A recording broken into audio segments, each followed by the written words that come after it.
Got some material here that I want to spread on my lawn, and I have a spreader, but how do I determine how much and which setting I need to use to put on my lawn? In this video, I'm going to talk about what I'm going to do to determine how much material I need to drop and which setting I need to set this drop spreader aerator combo to in order to ensure I get the proper amount. Now there's two things that I'm going to be looking at putting on my lawn. Here I have the Scott's Turf Builder Weed and Feed. I used some weed and feed on my lawn last year and I was pretty happy with it. It did a pretty decent job at clearing out dandelion and stuff like that. And then of course the fertilizer itself did a really great job too. And then also up there I have some Green Acres Dolomite Lime. So lime, if you don't know, takes acidic soil and makes it more on the base side, which is better for grass and not so great for weeds. Also, through some research, I found that stuff like moss and stuff that'll grow in your yard doesn't quite like more basic soils. They like the acidic soil more, so hoping to clear that up. Now, the bigger problem is, which setting do you use? Let's turn one of these bags over and get some information. Now on the back of bags of fertilizer, grass seed, lime, anything that you're going to spread on your lawn, there are some numbers that you need to look for.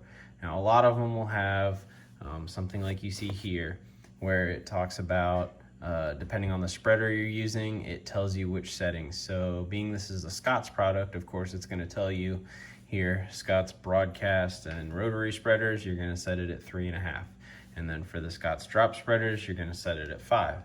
Now, being that I have one of the Scott's broadcast DLX spreaders, that would be very easy. I could set this at 3.5 and go, or you could go half of that, set it at 1.75 if you can get close to that, and then you want to go over the yard twice, one direction and then another time this opposite direction. That way you get a more even spread. I didn't do that, which is why I got tiger stripes in my yard, and one of the reasons I got a drop spreader, because I don't want to mess with overlaps quite so much. So I'm hoping to avoid that. But anyway, being that this is a John Deere spreader that I'm going to be using, or maybe you have a Brinley or an AgriFab spreader or any other brand that's not listed on the back of something like this or anything else, something like Stay Green. I think I've seen those listed before. Some things have more listed than others. But anyway, since it's not listed, I need to use some other numbers that you see down here. So this talks about how the package applies 2.86 pounds of product per 1,000 square feet, sorry. So those numbers are what we're going to use. So one thing that we need to do now is look at the manual for the spreader. Now, if you look at your spreader's manual, there's probably going to be something like what you see here, these application rate charts. Now you can see there are two on these two pages, and then actually on the next page there is one more up there. So these numbers are something we can look at. Now you see on this side, the top number there in the middle column is showing the kilograms per meter squared, and then under that in parentheses it's showing the pounds per square feet. So for all these examples, they're showing it per 100 square feet. On this last page, this one is also showing it in pounds per 100 square feet, and then this side is a little bit more exact to specialize things. This one's actually showing it, there's, let's see, 1,000 square feet there. One of them's 5,000, the other's 20,000. So we're also going to use these numbers, in conjunction with the ones on that bag. And I'm gonna show you how I used Microsoft Excel to help me out with determining which setting I'm going to use. Note that it has flow control settings here for each type of material. And I'm going to use all these to determine where I need to set for this Scott's weed and feed, and then for the dolomite lime. Let's now take a quick look at the lime. On the back of the bag of lime, you can see here it gives two different numbers. So there's an established lawns and general garden use, and then there's a maximum annual application rate.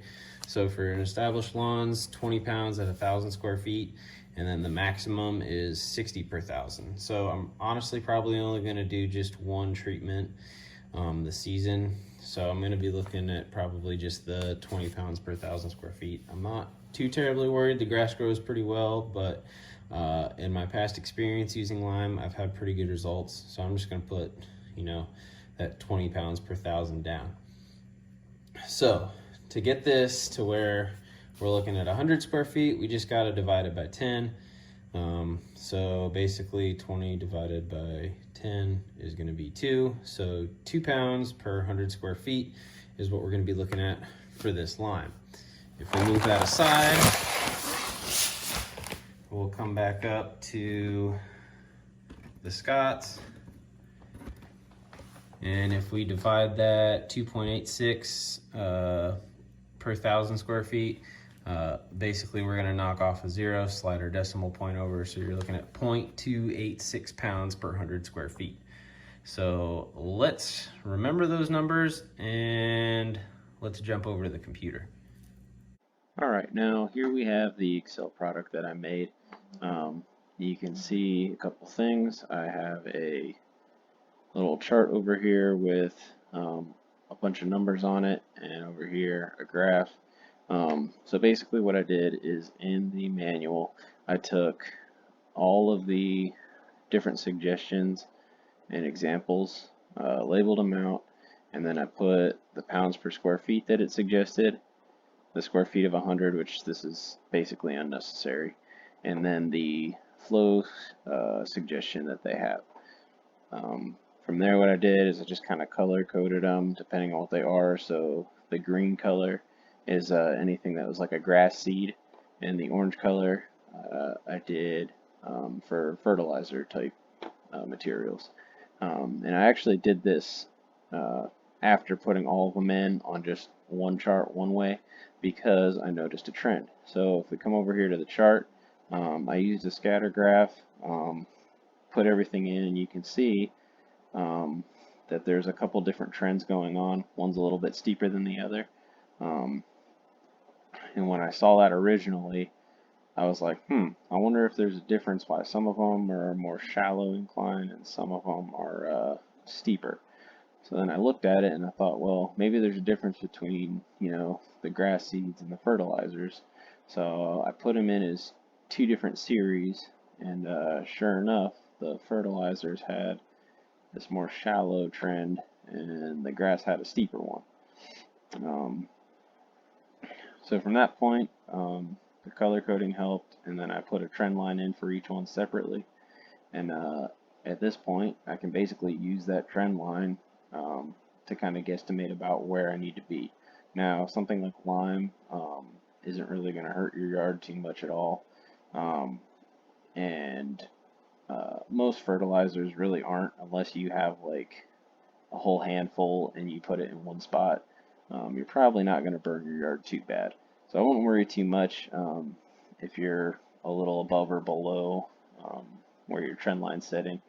But if we look back over here, we see that 2.86 and then the 2 for the weed and feed that I'm using and the lime that I'm using. Basically, I can use them now and come over here to the lower side of the chart where I have pounds per 100 square feet, and I can go over to where I need to be. So for the weed and feed at 2.86, that's just going to be under 0.3 per 100. Here's 0.5, so figure somewhere around here, and then we're just going to go up until it meets that line. So somewhere around this area. And if we look at this orange one, let's see if I can get it to come up. It's not coming up, but we can look over at the chart too for something that's about 3. and in the fertilizers. So light fertilizer 0.3, that's showing a 5.5. So that's about right, somewhere around in here. So I know that now I can set my flow to 5.5, 5, somewhere in there, and that's about where I'm going to need to be for the weed and feed. Now I'm showing 2 pounds per 100 square feet for the lime. So we can go all the way over here to 2 and follow that right up. And you're looking at it about, it's halfway between 15 and 20. So, around your 17 mark is where you're going to want to be. Now remember that spreader, the John Deere tow behind drop spreader there, can only go up to 18. So we're pretty much maxed out there going to, about 17. And of course, you're going to want to split this in half anyway because you're only going to want to put half down at a time. So that way you can do a crisscross pattern so you get a more even spread on everything and reduce the chance of having, striping in your yard. So we can cut 17 and a half, 17 in half and, come a bit below 10 there somewhere. And then, of course, for that one at 5.5, we'll bring that down to, 2.5, 2 3/4, somewhere in there.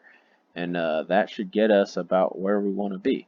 So I think this is a pretty handy tool. It came together really well. It's a good visualization, and then I'll be able to just hang on to this and keep using it for anything else I need. And of course, if any of you watching this, have something that you want to put down and you don't see anything like it on this chart, let me know. I can tell you what it would end up being, or as I said, if you have any other kind of spreader or anything, I can build up one of these pretty quick. It's pretty easy. I could even just add them to this. Really, it doesn't even have to be a whole new chart.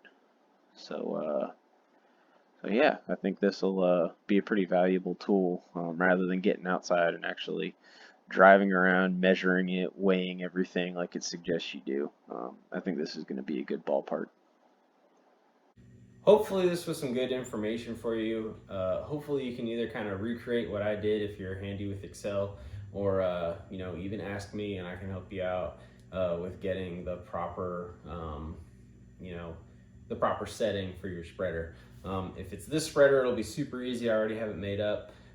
If you have a different kind of spreader and you have examples from the manual of settings, let me know. I can do something up like that real quick. It's pretty easy. I'm pretty handy with Excel in that way. So I can definitely help you out if you have an off-brand spreader or something like this that's different that you're not going to see labeled on just every bag out there. So appreciate you watching. Of course, any questions, let me know. Thanks for watching. Have a good one.